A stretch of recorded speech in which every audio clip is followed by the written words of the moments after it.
ਬਾਬੇ ਹੋਰੀ ਇੱਥੇ ਕਿਸੇ ਉੱਚੇ ਤਖ਼ਤ 'ਤੇ ਨਹੀਂ, ਉਸੇ ਜ਼ਮੀਨ ਉੱਤੇ ਬੈਠੇ ਜਿਹੜੀ ਸੂਰਜ ਦੇ ਸੇਕ ਨਾਲ ਲੂਸ ਦੇ ਰੋੜਿਆਂ ਨਾਲ ਭਰੀ ਹੋਈ ਸੀ।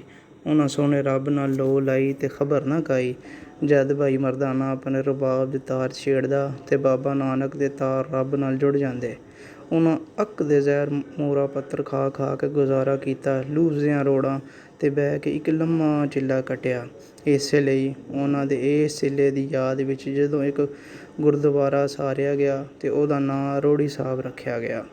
ਬਾਬਾ ਨਾਨਕ ਜਦੋਂ ਆਪਣਾ ਚਿੱਲਾ ਪੂਰਾ ਕਰਕੇ ਆਏ ਤੇ ਉਹਨਾਂ ਵੇਖਿਆ ਭਈ ਕਿਸਾਨ ਕਣਕ ਦੀ ਕਟਾਈ ਵਿੱਚ ਰੁੱਝੇ ਹੋਏ ਨੇ। ਇਹ ਵਿਸਾਖ ਦੇ ਮਹੀਨੇ ਦੀ ਪਹਿਲੀ ਤਰੀਕ ਸੀ। ਬਾਬੇ ਹੋਰੀ ਇਹਨਾਂ ਕਿਸਾਨਾਂ ਨੂੰ ਦਾਤਰੀਆਂ ਨਾਲ ਪੱਕੀ ਹੋਈ ਕਣਕ ਕੱਟਦਿਆਂ ਵੇਖ ਕੇ ਬਹੁਤ ਖੁਸ਼ ਹੋਏ। ਉਹਨਾਂ ਆਖਿਆ, ਤੁਸਾਂ ਹੁਣ ਹਰ ਵਰ੍ਹੇ ਵਿਸਾਖ ਦੀ ਪਹਿਲੀ ਨੂੰ ਵਿਸਾਖੀ ਦੇ ਮੇਲੇ ਦੀਆਂ ਰੌਣਕਾਂ ਲਾਉਣੀਆਂ ਨੇ। ਸਾਰੇ ਵਰ੍ਹੇ ਦੇ ਵਾਹੀ ਬੀਜੀ ਦੇ ਤੇ ਕਿਵੇਂ ਭਰਵਾਂ ਮੌਜ ਮੇਲਾ ਕਰਕੇ ਲਾਉਣੇ ਨੇ।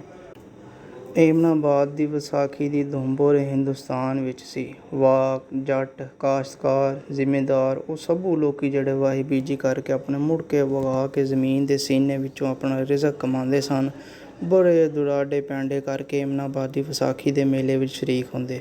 ਭੰਗੜੇ ਪਾਉਂਦੇ, ਢੋਲ ਵਜਾਉਂਦੇ, ਬੋਲੀਆਂ ਬੋਲਦੇ, ਦੁੱਧ ਜਲੇਬੀਆਂ ਤੇ ਵੰਨ ਸਵੰਨੀਆਂ ਮਿਠਾਈਆਂ ਖਾਂਦੇ।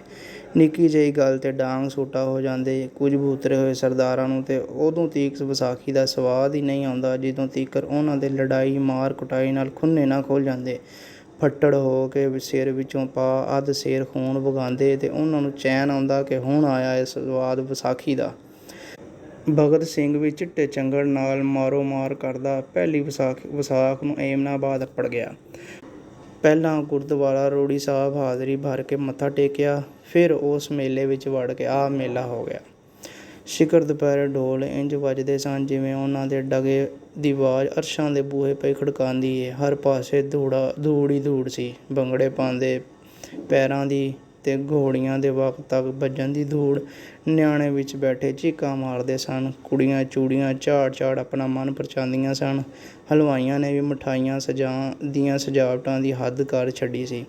ਰੰਗ ਬਿਰੰਗੀਆਂ ਮਿਠਾਈਆਂ ਦੇ ਥਾਲ ਤੇ ਉਹਨੇ ਉੱਤੇ ਸੋਨੇ ਚਾਂਦੀ ਦੇ ਵਰਕ ਡਲਕਾਂ ਮਾਰਦੇ। ਵਰਕਾਂ ਉੱਤੇ ਵੀ ਧੂੜ।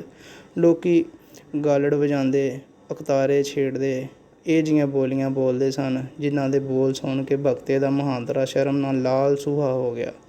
ਜੁਗਨੀ ਜਾ ਵੜੀ ਕਮਾਦੇ। ਜੁਗਨੀ ਟੱਪਣ ਲੱਗੀ ਸੀ ਬੰਨ ਤੇ ਬਾਬੇ ਖਿੱਚ ਕੇ ਮਾਰਿਆ। ਹਰ ਪਾਸੇ ਜੁਗਨੀ ਦੀ ਜੰਝ ਆਈ ਹੋਈ ਸੀ।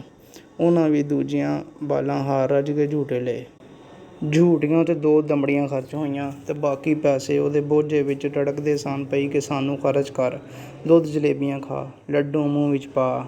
ਪਰ ਚਿੱਟੇ ਚੰਗੜ ਉਹਨੂੰ ਠਾਕਿਆ, ਓਏ ਭਗਤਿਆ ਜ਼ਰਾ ਹੌਸਲਾ ਕਰ, ਆਪਣੇ ਪੈਸੇ ਸੰਭਾਲ ਕੇ ਰੱਖ, ਇਹਨਾਂ ਨੂੰ ਖਰਚ ਕਰਨ ਦੀ ਕੋਈ ਲੋੜ ਨਹੀਂ। ਇਹ ਥਾਲਾਂ ਵਿੱਚ ਜਿੰਨੀਆਂ ਮਿਠਾਈਆਂ ਸੱਜ ਬਣ ਕੇ ਵਹੁਟੀਆਂ ਬਣੀਆਂ ਬੈਠੀਆਂ ਨੇ, ਇਹ ਸਭੂ ਸਾਨੂੰ ਮੁਫਤ ਲੱਭ ਜਾਣੀਆਂ ਨੇ।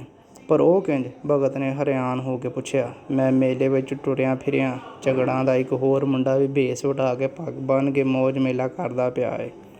ਉਹ ਹਰ ਵਰ੍ਹੇ ਏਮਨਾਬਾਦ ਦੀ ਵਿਸਾਖੀ ਵਿੱਚ ਸ਼ਾਮਲ ਹੁੰਦਾ ਏ। ਉਹਨੇ ਮੁਫਤ ਮਿਠਾਈ ਖਾਣ ਦਾ ਗੁਰ ਦੱਸਿਆ ਏ। ਬਸ ਤੂੰ ਵੇਖਦਾ ਜਾ ਕੀ ਹੁੰਦਾ ਏ। ਲੋਕ ਨੱਚਦੇ ਗਾਉਂਦੇ ਹੱਫ ਗਏ। ਜਿਨ੍ਹਾਂ ਦਾਰੂ ਚਾੜ੍ਹੇ ਹੋਏ ਸਨ ਉਹ ਮੁੱਧੇ ਹੋ ਗਏ। ਢੋਲੀਆਂ ਦੇ ਹੱਥ ਢੋਲ ਵਜਾ ਵਜਾ ਕੇ ਸੁੰਨ ਹੋ ਗਏ। ਬੋਲੀਆਂ ਬੋਲਣ ਵਾਲਿਆਂ ਦੇ ਸੰਗ ਬਹਿ ਗਏ। ਸੂਰਜ ਡੁੱਬਣ ਨੂੰ ਆਇਆ।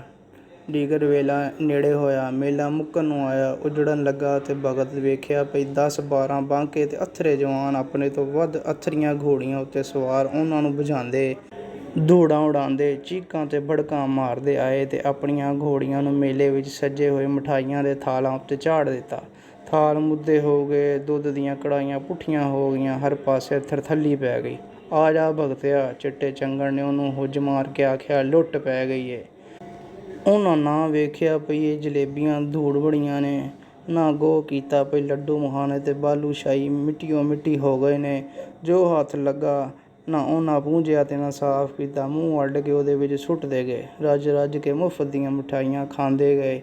ਇਹ ਇੱਕ ਵੱਖਰੀ ਕਹਾਣੀ ਏ ਭਈ ਇੰਨੀ ਮਿਠਾਈ ਖਾਣ ਮਗਰੋਂ ਉਹਨਾਂ ਦੇ ਢਿੱਡਾਂ ਵਿੱਚ ਕਿੰਨੇ ਕੜੁੱਲ ਤੇ ਵੱਟ ਪਏ ਤੇ ਪੀੜਾਂ ਉੱਠੀਆਂ। ਇਹ ਜਿਹੀ ਗੁੜਗੁੜ ਹੋਈ ਭਈ ਪਿੰਡ ਅੱਪੜਦੇ ਤੇ ਘਰੋਂ ਘਰੀ ਨਾ ਗਏ, ਸਿੱਧੇ ਵੱਡੀ ਰੂੜੀ ਉੱਤੇ ਜਾ ਬੈਠੇ।